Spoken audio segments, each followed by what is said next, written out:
Deve ser açúcar. Mas não tem açúcar, não. Não tem açúcar. Hoje é esse daqui meu. Bom dia! Nos ouvem? Confirme aí, por favor. Todo mundo nos escuta? Bom Então dia, estamos. Lorena. Tudo bem? Você não veio com a gente hoje, né? Tá bom. Tá valendo, tá valendo. Tá valendo. Sobrou mais shakshuka pra gente. Pessoal, estamos aqui diretamente do nosso salão nobre aqui debaixo da sinagoga, porque hoje o negócio está bombando aqui, a sinagoguinha lá em cima estava cheia, vocês devem ter visto, né? 2 eventos ao mesmo tempo.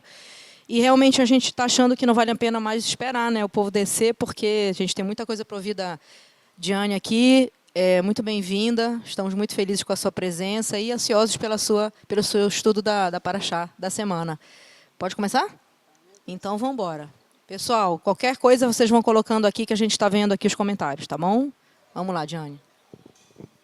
Boker Tov, a quem está longe, Boker Tov, a quem está aqui.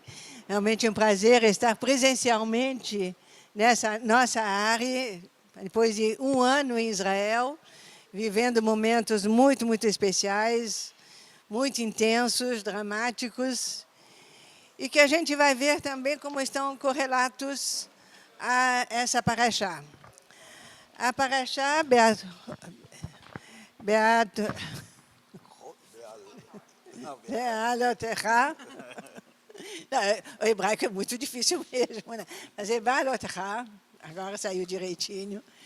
É uma paraxá densa, intensa, com muitas informações, muitas instruções, que até a gente se pergunta, algumas vezes, o porquê de tantos detalhes. A gente sabe que na Torá nada é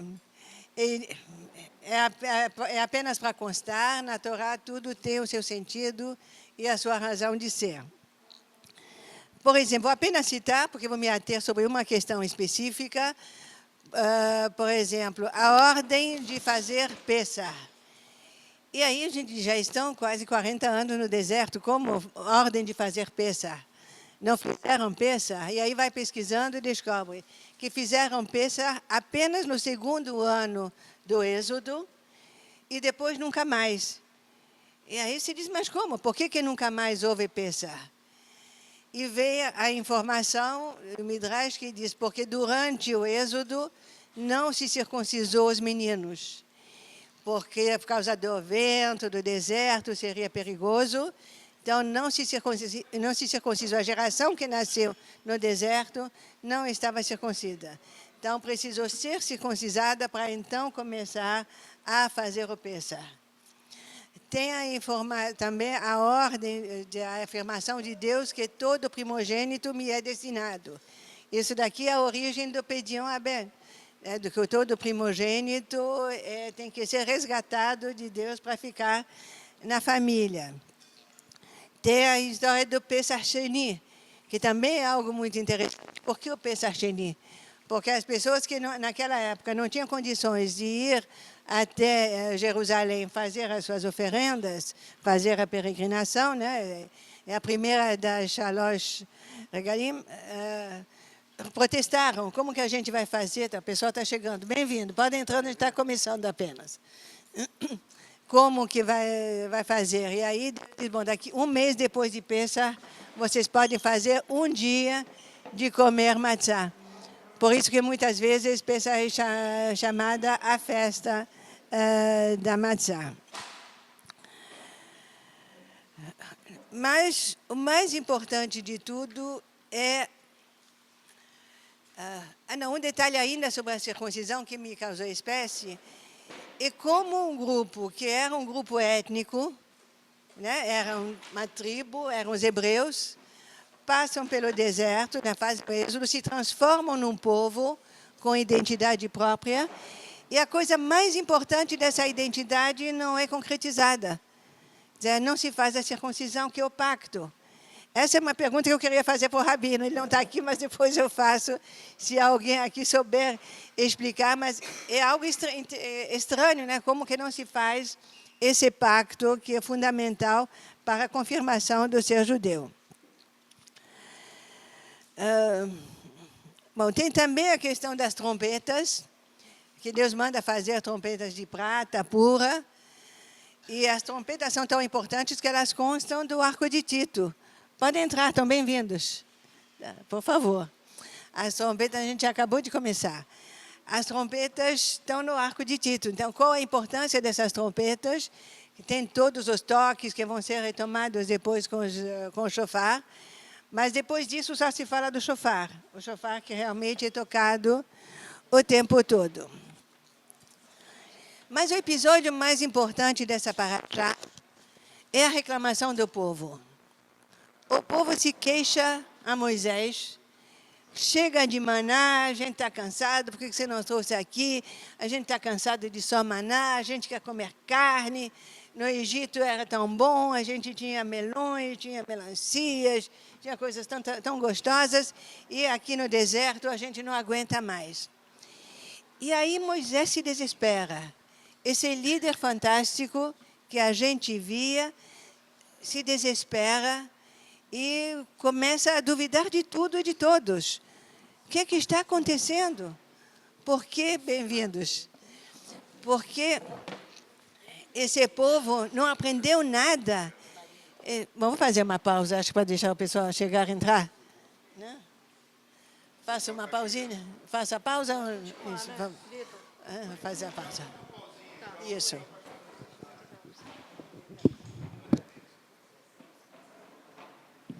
Desculpe quem está à distância, eu sei que é chato, mas é a dinâmica. Essa inauguração foi muito emocionante. Não fiquei na inauguração porque eu tinha que estar aqui, mas estamos todos juntos.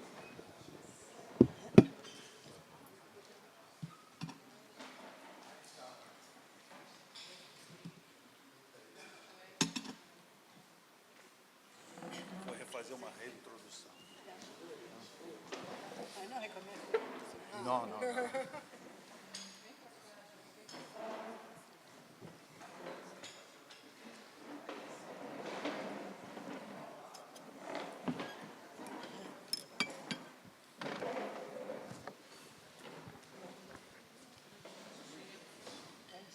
Tá?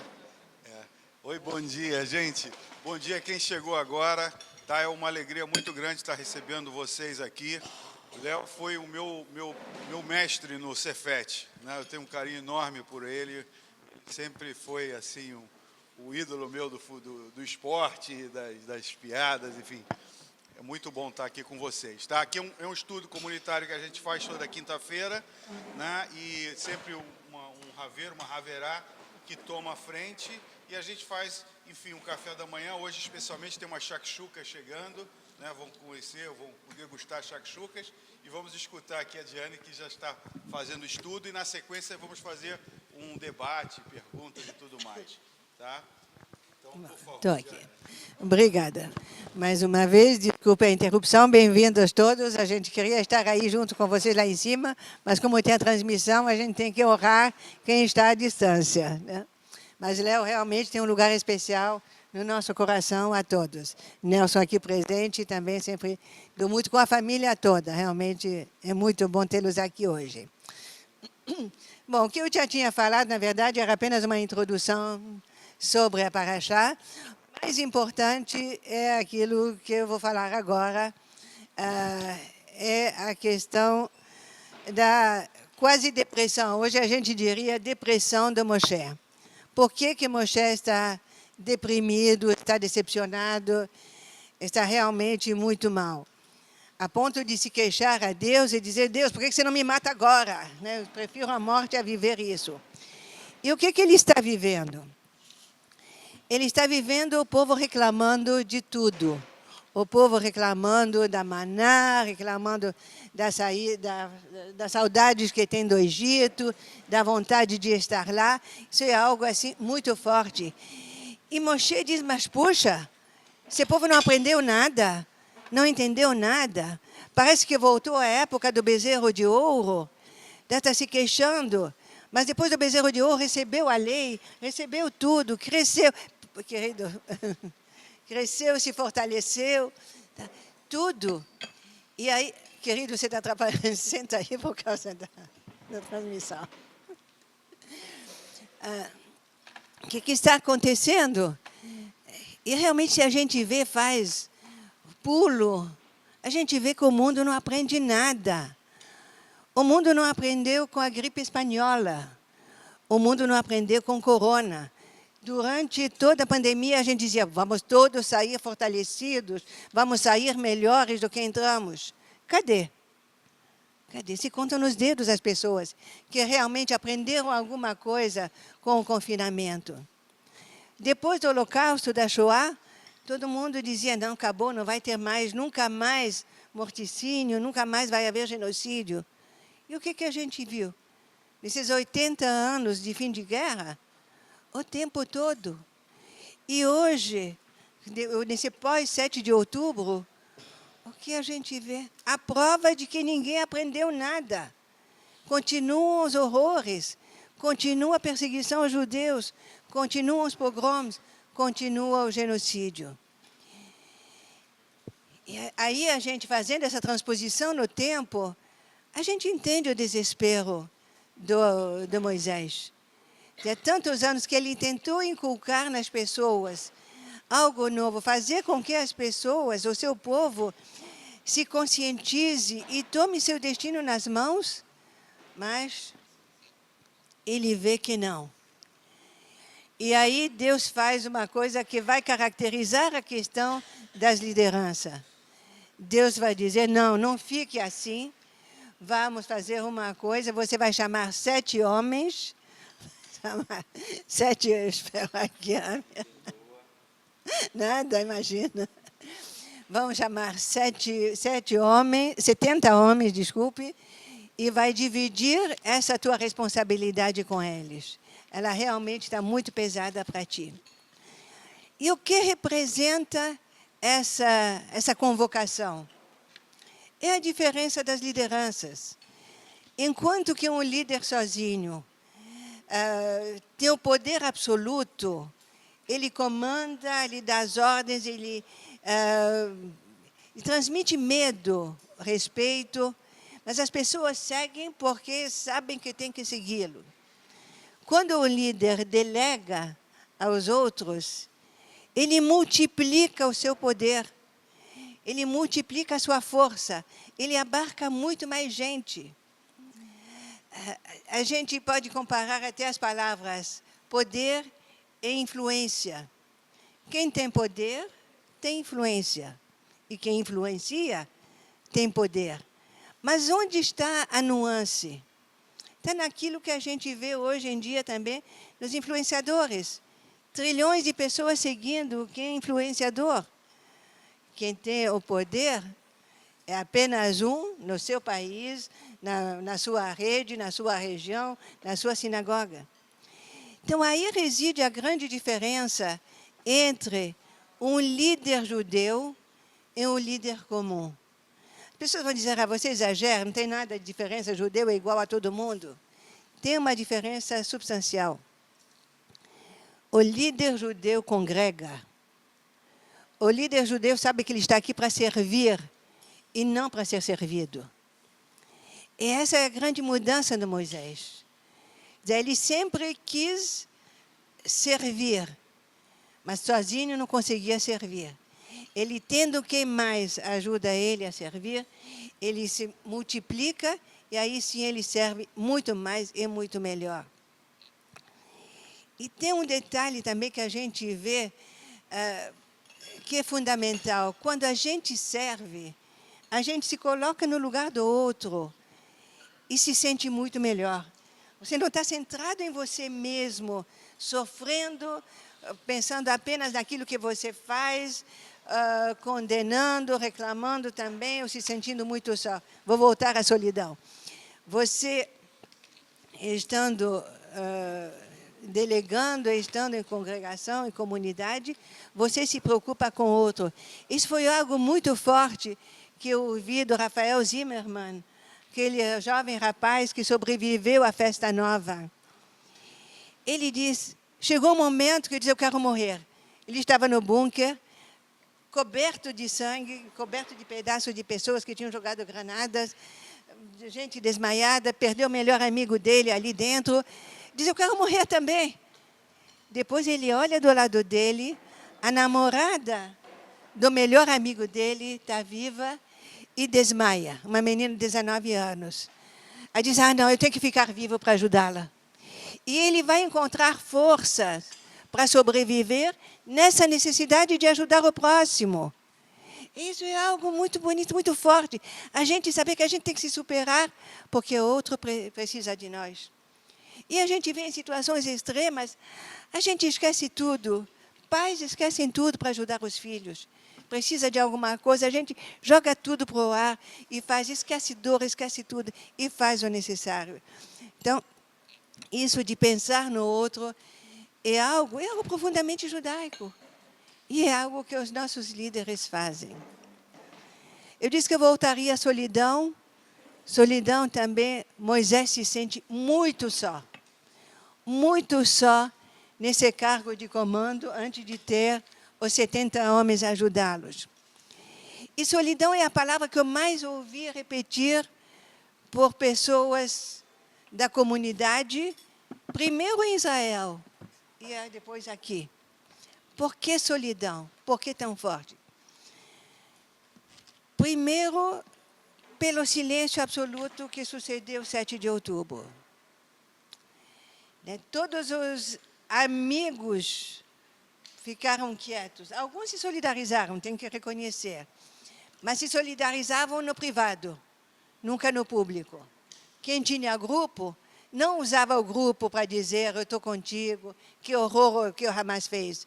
Mandava para o privado. E houve realmente manifestações incríveis de gente muito longe, que de repente se manifestava. Isso foi realmente comovente. Mas as pessoas que estavam aí, na liderança, nos movimentos pelos direitos humanos, nas lutas contra feminicídios, nas lutas contra abuso de crianças, nas lutas contra a LGBTQIA, enfim, todas essas lutas que a gente sempre defendeu. Eu tenho 5 décadas de militância nos direitos humanos. Essa gente toda ficou totalmente calada. E isso dá uma sensação de isolamento, uma decepção profunda com o gênero humano. Ele coloca em questão tudo. Tudo que você fez. Quer dizer, Moisés diz, tudo que eu fiz não valeu de nada? Como? Onde foi que eu falhei? 40 anos no deserto e não conseguiu fazer nada? Não conseguiu mudar? E o que ele queria fazer realmente? Fazer com que seu povo se tornasse corresponsável do seu destino. Não apenas esperar, como no início, que tudo caísse do céu, mas que também arregaçasse as mangas para fazer a sua parte. E isso que acontece numa congregação. Os ativistas, o que são eles? São também o povo ajudando a liderança a trabalhar. O povo ajudando a concretizar os projetos do líder espiritual, do líder eleito, dos conselheiros, dos coordenadores.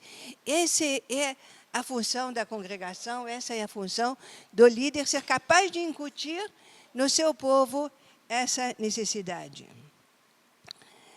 É engraçado que eu li no Rabino Sachs, ele fala que toda vez que ele ficava numa situação terrível, bem ruim, se sentindo no fundo do poço, ele costumava ler esse trecho, essa paraxá. E também Jeremias. Aí diz, não sou tão mal assim, já estou melhor, então vou continuar, não preciso ficar preocupado, já vou sair do poço logo, logo. Bom, a gente está vivendo momentos muito difíceis. A gente sabe que realmente está muito complicado, mas não é a primeira vez que a gente vive esse momento. A nossa história é feita desses momentos de perseguição, nesses horrores. A verdade verdadeira é que, se a gente olhar a história, a gente verifica que a gente viveu um hiatozinho de liberdade e de uma certa paz. por causa do Holocausto, porque era politicamente incorreto ser antissemita. Então, as pessoas reprimiram esse ódio milenar que justificam de mil formas, não importa qual forma, justificam de qualquer forma. Né? O comunista acusa o judeu de ser capitalista, o capitalista acusa o judeu de ser comunista, uns dizem que o judeu se isola, os outros dizem que ele quer ser o dono do mundo, se expande pelo mundo todo. Então, a gente vê essas contradições, e a verdade verdadeira é que você não precisa de desculpas para ser antissemita. Você é ponto final. Você vai ser sempre. Então, a gente viveu esse ato. E depois do 7 de outubro, o que a gente vê? Perder a vergonha, rasgar, tirar todos os véus e ser declaradamente anti. Sem pudor. Não é antissemita, é antisionista, anticolonialista, anti-genocida, anti-tudo. Mas a gente vai continuar fazendo aquilo que a gente tem que fazer. E eu rogo para que um dia realmente o povo reconheça que a gente é uma luz entre as nações. Por mais que nos acusem de tudo, a gente é e continua essa luz entre as nações. A gente trouxe a Torá, a gente trouxe a ética, a gente trouxe todos os mandamentos, que a gente não precisa seguir ao pé da letra, porque a gente tem que ter o bom senso e a adaptação aos tempos, mas sem nunca deixar de lado o core, a raiz, o coração do que é ser judeu. E ser judeu se resume a duas frases ditas e repetidas, mas poucas vezes usadas. Ame o próximo como a ti mesmo e não faça ao próximo aquilo que não queres que te façam. Se você conseguir seguir esse resumo tão importante e o líder saber inculcar esses princípios a todos os seus, então, sim, continuaremos sendo essa luz entre as nações. Muito obrigada. Bom dia. Diane, muito obrigada. Não esperávamos menos do que você falou aí. Foi excepcional, como sempre. Eu tenho só 2 comentários, já vou passar para o Vitor, que eu tenho certeza que fez o dever de casa também aqui. Eu achei engraçado porque eu estava falando para ele hoje cedo que eu vi um vídeo ontem, uma pessoa que eu sigo lá no México. Sempre que eu falo aqui, eu falo desse cara. E ninguém combinou, né? Você não falou com ele, certamente. E você falou 2 coisas que ele menciona na explicação dele, que levam 1 hora lá.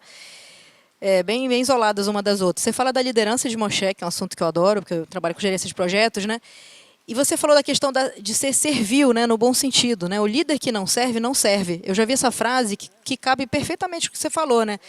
Porque se ele não serve para o povo, porque as pessoas precisam de alguém que seja um farol e, ao mesmo tempo, alguém que empurre. E, naquele momento, o farol apagou, né? O que você faz quando o teu líder some, fragiliza, né? Fica bem difícil, o pessoal ficou meio sem rumo. E eu achei interessante que você falou também da queixa.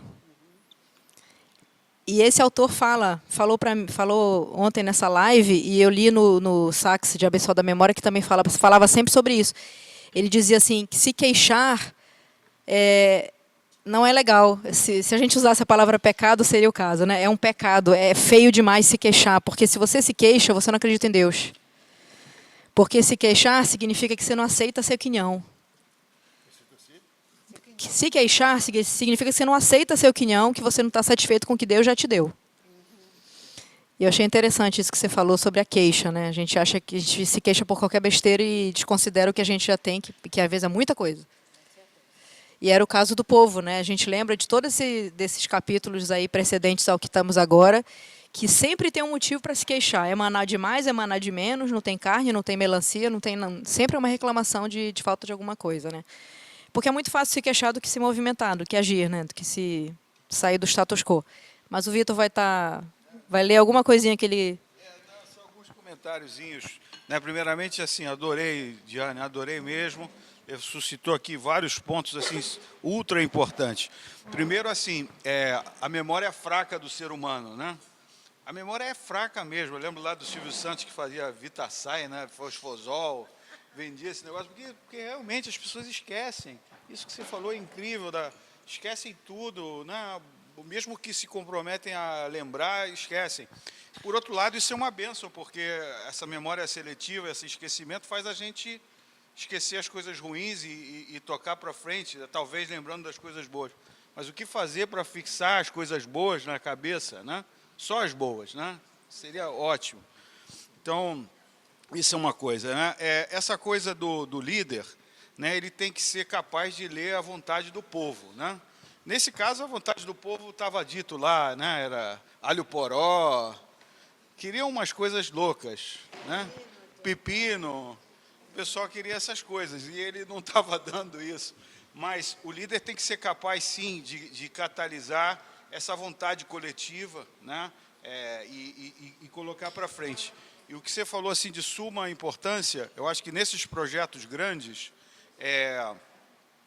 quem vai tocar à frente isso, quem foi escolhido, né, ou se escolheu para isso, o maior medo é dessa pessoa estar sozinha, né? Essa pessoa só consegue fazer isso quando se sente acompanhada, né? Quando se sente amparada de outras forças, né? A maioria aqui sabe, eu sou pescador, né? O que é mais fácil, pegar o peixe num cardume ou um peixe sozinho? Hã? No cardume? Sozinho, né? Por quê? Porque quando ele está no cardume, todos aqueles peixinhos estão olhando junto, então eles vão dar o alarme. Então, trabalho em equipe, assim, mas super equipe. Quanto maior o cardume, mais equipe ainda. Então, na verdade, andar em grupo é muito inteligente, né? Muito inteligente mesmo, principalmente para projetos em que, né, precisamos fazer realmente coisas boas, temos que andar em conjunto, né? Outra coisa que eu queria falar aqui, quer dizer, o Orlagoim, né, que é sempre um objetivo e um trabalho nosso, né? Inclusive de crítica interna, né? Óbvio que a gente não pode ficar falando isso, mas quando a gente vê maus exemplos nossos, cabe a gente fazer a crítica, né? O Rabino Sérgio saiu, ele explicou a diferença entre Jeremias e um outro profeta, que um fazia a crítica aberta, tá? Então, você criticar o povo, o nosso povo em aberto, não é um bom caminho, mas criticar internamente, para realmente tentar corrigir, é um caminho para botar a gente no Alagoí. Vamos abrir, Gerson, por favor. Como é que fica o Messias nessa história? Só vai ter a paz quando aparecer o Messias? Bom dia. Tá ligado, não parece. Bom dia. A minha pergunta é o seguinte: o Messias é a nossa bengala ou é a bengala da humanidade? Só vai ter paz e compreensão quando aparecer ele aqui? Bom, quando...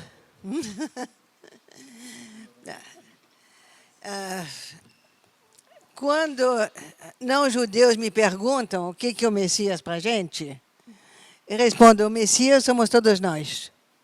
Nós é que temos que fazer a nossa parte.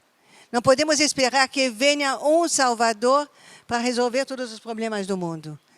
Cada um de nós tem a obrigação de fazer a sua parte, de ser justo, de ser bom, de ser acolhedor, fazer tudo o que deve. Se vier um Messias, que ele seja bem-vindo. Ele não terá trabalho mais nenhum, porque a humanidade inteira já terá cumprido. Eu acredito em era messiânica, em era de paz, em era de concórdia e de harmonia. Eu não espero nenhum ente que venha resgatar a humanidade. Já acharam vários messias na história da humanidade. Temos tantos, em todas as religiões. Tem salvadores do mundo. Todas as crenças têm alguém que veio salvar o mundo, salvar a humanidade dos seus desmandos. E a gente vê que a humanidade continua com todos os desmandos. Então, o que sim temos que fazer é imbuir as pessoas da sua responsabilidade. Cada um na sua medida. Não precisa ser um grande líder, não precisa ser nada. Cada um no seu pequeno pedaço, que faça a sua parte. Aí sim, vamos ter o Messias. E eu brinco com os meus amigos do diálogo católico-judaico que quando, se vier o Messias, porque para o cristianismo, Jesus volta. E para o judaísmo, ele ainda não veio, o Messias, Mashiach ainda não veio. Aí eu digo, e o Rabino Sober costumava repetir a minha frase, foi a primeira a dizer isso, a contar essa história. Quando o Messias chegar, a gente pergunta para ele, é sua primeira ou segunda viagem à Terra? Aí vai estar resolvida a questão, ninguém mais vai brigar, ninguém mais vai... A gente vai saber se ele era o Mashiach mesmo. Vamos passar, então, Nelson.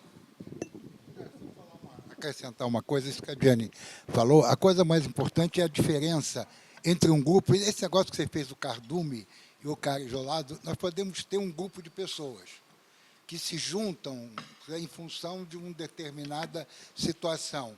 É um grupo, mas não tem identidade. A comunidade, sim. A comunidade é um grupo que tem identidade. Ela tem um objetivo, ela congrega, ela se junta. Então, essa é a grande mensagem que Moisés, quer dizer, que essa paraxá traz e a função do líder.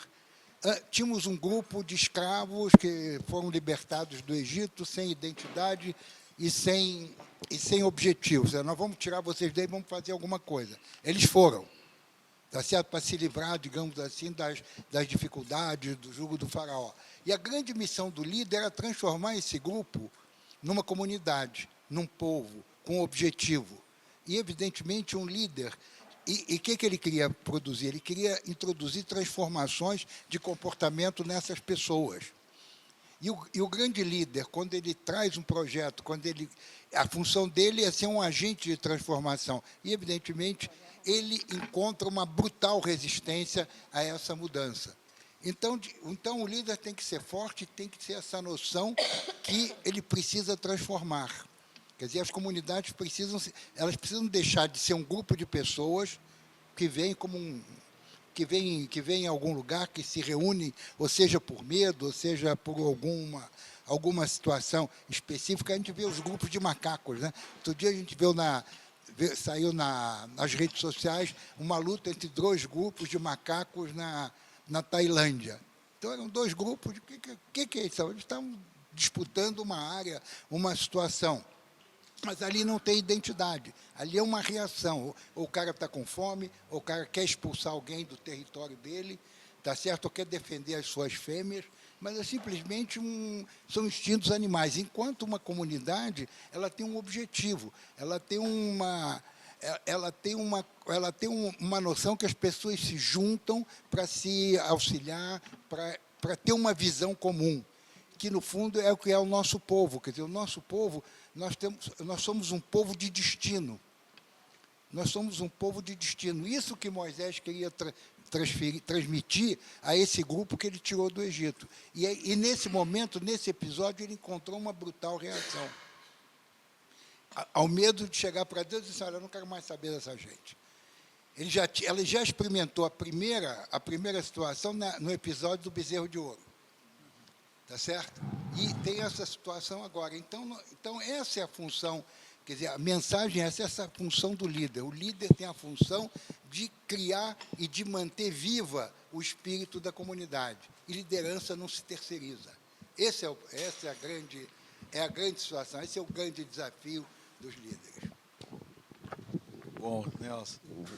Helena, quer falar alguma coisa? Fireman quer dar uma parte? Tem alguma pergunta aí dos... Tá. Tem alguma pergunta também dos... Alguém ao vivo quer participar? Não. Tá. Assim, uma coisa que a gente não comentou, que está sempre nessa paraxá, foi a Lashon Hará de Miriam. Né?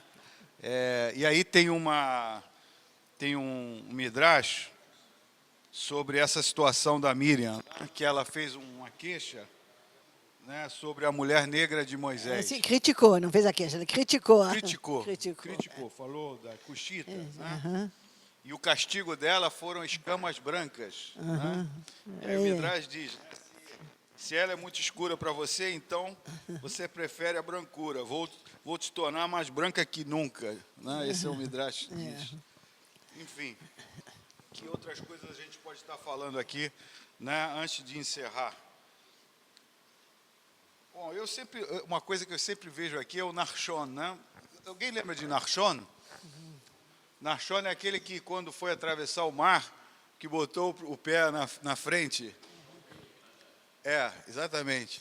Ele sempre foi o primeiro, inclusive aqui também, né? Quando a tropa partiu, a primeira tropa que partiu foi Judá, e quem estava na frente? Nachshon. Nachshon não deixa nunca de ser o primeiro. Palavras tuas.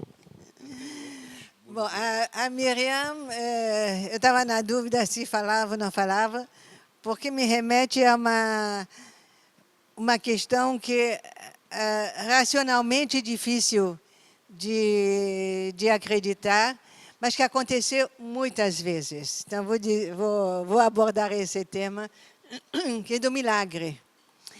Quando você está na sua mais profunda solidão, no seu mais profundo desespero, dizem que você ou não acredita em Deus, são duas possibilidades. Você não acredita mais em Deus, ou você acredita visceralmente em Deus. Eu tenho visto relatos, depoimentos de muitos sobreviventes do 7 de outubro que contam a realização de verdadeiros milagres. No desespero total, no desamparo total, mais absoluto, na certeza da morte iminente, muitos que acreditaram, que se entregaram a Deus, tiveram milagres. Pode ser coincidência, os racionais vão dizer que foi coincidência. Mas essas pessoas dizem que sentiram a presença de Deus naquele momento. Tem um relato que é até difícil de acreditar, que essa família estava no bunker e a mulher começou a rezar. E ela diz que os homens entraram, os terroristas entraram na sua casa, abriram todas as portas, mataram quem estava, os vizinhos, que estavam no bunker, fez tudo, entraram no seu apartamento e não viram a porta do bunker. Quer dizer, algo que você não explica, como que não viram a porta do bunker? E ela jura que é isso que aconteceu. A outra que sobrevive no meio de todos, ela vê o terrorista olhando nos olhos dela e não matou. Quer dizer, o que fez esse terrorista? Que matou todo mundo em volta e não matou essa pessoa.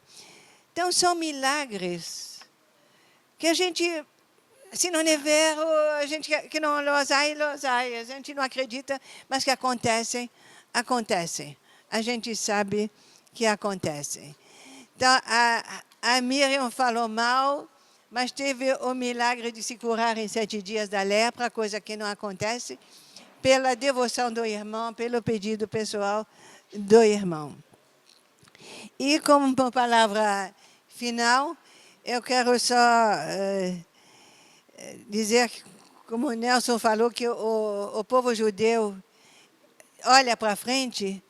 Realmente, quando a gente vê, os povos costumam olhar no retrovisor. Olham toda a história, tudo que já passou para trás, e se baseiam naquilo que já passou. Nós projetamos e trabalhamos para o futuro. E essa é a nossa missão. Não importa a idade. A gente pode ser octogenário ou nonagenário. A gente tem que trabalhar sempre para o futuro. O passado serve de âncora, o passado serve de exemplo, mas não para se agarrar ao passado. A memória é fundamental, porque isso vai nos dar força para continuar para frente. É isso. Kadima, vamos para frente todos juntos. Né? Vamos lá, todos juntos vamos avançar. Muito obrigada. Volte sempre, Diane. Queremos ouvir mais você. E fica, né? Tá. Eu queria aqui fazer esse estudo, certamente em memória de Léo Feldman, tá? O grande amigo, né? O grande mestre, como eu chamava ele, lá da época do Cefet. Queria fazer também um agradecimento a Jordana, que está na cozinha. Não, aqui. Jordana, que ajudou tão bem a fazer esses shakshukas que a gente está fazendo uma vez por mês. Enfim, do tempero até. Agradecer os funcionários que estão lá também, eles ficam já excitados com shakshuka. Mas é isso. Então, aqui a gente encerra e vamos fazer Bricata Amazônia e vamos continuar a comer aqui, que tem muita coisa. Então, vamos lá. Um bom dia a todos. Tudo de bom a todos no Zoom, a todos por aí, tá? Tchauzinho. Obrigado, Lorena, querida. Te espero aqui. Você mal chegou, já querem você